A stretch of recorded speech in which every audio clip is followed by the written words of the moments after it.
Here's how to download and play Among Us on your PC for free using an Android emulator.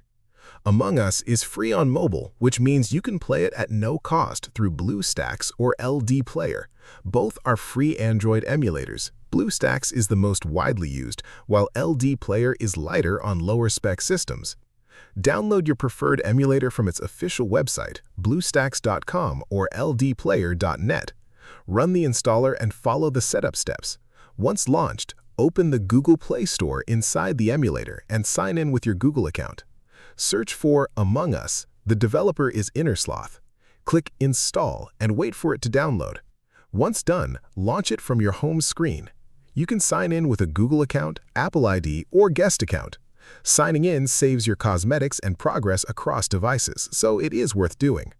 Mouse and keyboard controls work naturally in Among Us without any extra key mapping since the game is click-based. The larger screen makes reading the map and spotting other players noticeably easier than on a phone. If this helped you out, hit that subscribe button for more straight-to-the-point tutorials on step-by-click.